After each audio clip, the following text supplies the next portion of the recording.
आपका स्वागत है RKB भक्ति चैनल पर। आप अगर इस चैनल पर नए हैं तो चैनल को सब्सक्राइब कर लीजिए। श्री कृष्ण ने कहा था ऐसा होगा कलियुग, सत्य युग में शिव, त्रेता में राम, द्वापर में श्री कृष्ण और कली में भगवान बुद्ध की हिंदू धर्म के केंद्र में है। लेकिन श्री कृष्ण ने धर्म को भूत, वर्तमान और भविष्य का धर्म बताया गया है। श्री कृष्ण का जीवन ही हर तरह की शिक्षा देने वाला है। महाभारत और गीता में विश्व के अनुपम कृति है। महाभारत हिंदुओं का नहीं, समस्त मानव जाति का ग्रंथ है। इससे प्रत्येक मानव को ऐसी अच्छी शिक्षा और मार्ग मिल सकता है। प्रत्येक मनुष्य को इसे पढ़ना चाहिए। महाभारत में जीवन से जुड़े ऐसा कोई सा भी विषय नहीं है जिनका वर्णन ना किया गया हो और जिसमें जीवन का कोई समाधान ना होगा। महाभारत में देश, धर्म, न्याय, राजनीतिक, समाज, योग, युद्ध, परिवार, ज्ञान, विज्ञान, आध्यात्मिक, तकनीकी आदि समस्त विषयों का वर्णन मिलेगा। आपसे अनुरोध है कि इस चैनल पर आप नए हैं तो चैनल को सब्सक्राइब कर दीजिए। वर्तमान युग में महाभारत के एक प्रसंग में आज का मानव कुछ सीख ले सकता है।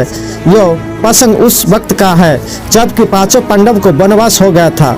वनवास जाने से पूर्व पांडवों ने भगवान श्री कृष्ण से कहा, हे श्री कृष्ण, अभी यह द्वापर का अंत काल चल रहा है। आप हमें बताइए कि आने वाले कलियुग में कलिकाल की चाल या गति क्या होगी, कैसे होगी। श्री कृष्ण कहते हैं, तुम पांचों भाई वन में जाओ और जो कुछ भी देखे वो आकर मुझे बताओ, मैं तुम्हें उनका प्रभाव बताऊंगा। पांचों भाई वन चले गए। वन में उन्होंने जो देखा उसको देखकर वो आश्चर्यचकित रह गए। आखिर उन्होंने वन में क्या देखा और श्री कृष्ण ने क्या जवाब दिया। तो आपसे अनुरोध है वीडियो के अंत तक रहे। पांचों भाई वन में रहने लगे। एक बार अलग अलग दिशा में वन भ्रमण करने को निकले। पांचों भाइयों ने अपने दृश्य की चर्चा की और शाम को श्री कृष्ण को अपने अनुभव सुनाए। सबसे पहले युधिष्ठिर ने कहा, मैंने तो पहली बार 2 सूंड वाला हाथी देखा, ये मेरे लिए बहुत ही आश्चर्यजनक था।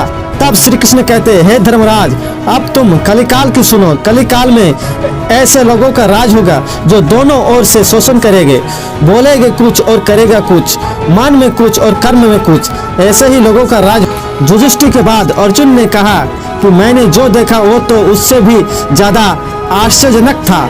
मैंने देखा कि एक पंछी में पंखों पर वेद की ऋचाएं लिखी हुई है और वो पंछी मुर्दों का मांस खा रहा है। तब श्री कृष्ण कहते हैं, इसी प्रकार कलियुग में ऐसे लोग रहेंगे जो बड़े ज्ञानी और ध्यानी कहलाएंगे और वो ज्ञान की चर्चा तो करेंगे लेकिन उनके आचरण राक्षस से होंगे।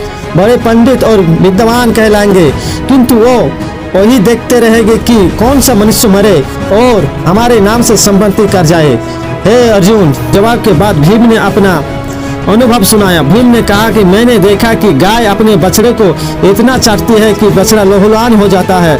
तब श्री कृष्ण कहते हैं, कली का मनुष्य शिशुपाल हो जाएगा।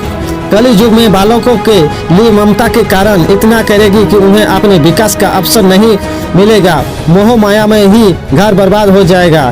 किसी का बेटा घर छोड़कर साधु बनेगा तो हजारों व्यक्ति दर्शन करेंगे, किंतु यदि अपना बेटा साधु बनता होगा तो रोएगी कि मेरे बेटे का क्या होगा।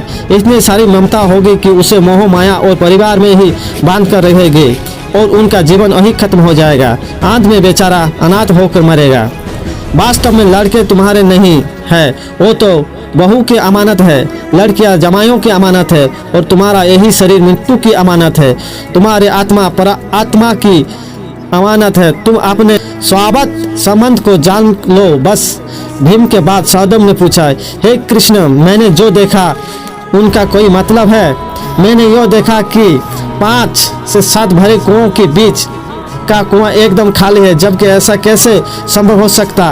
तब श्री कृष्ण कहते हैं, कली में धनायन लोग लड़कों लड़की के विवाहों में, मकान के उत्सव में, छोटे बड़े उत्सव में तो लाखों रुपया खर्च कर देंगे, परंतु पड़ोस में ही यदि कोई भूखा प्यासा होगा तो वो नहीं देखेगी कि उनका पेट भरा है या नहीं। उनका अपना ही सगा भूख से मर जाएगा, वो देखते रहेंगे। दूसरी ओर मदिरा, मांस, भंचन, सुंदरता और पैसे उड़ा देंगे, किंतु किसी को आंसू पोंछने की रुचि ना होगी। कहने का तात्पर्य यह है कि कली युग में अन्नों के भंडार होंगे लेकिन लोग भूखे से मरेंगे। सहदेव के बाद नकुल ने श्री कृष्ण को बताया कि मैंने भी एक आश्चर्य देखा। वो यह है कि एक बड़ी सी चट्टान से लुढ़कती वृक्षों को तने और चट्टानों से उसे रोक न पाए, किंतु एक छोटे से पौधे से टकराते ही वो चट्टान रुक गए। तब श्री कृष्ण कहते हैं, कली में मानव का मन नीचे गिरेगा, उनका जीवन पतित होगा। वह पतित जीवन धन की शिलाओं से नहीं रुकेगा, न ही सत्ता के वृक्षों से रुकेगा, किंतु हरि नाम के एक छोटे पौधे से, हरि कीर्तन के एक छोटे पौधे से मनुष्य जीवन का पतन होना शुरू हो जाएगा।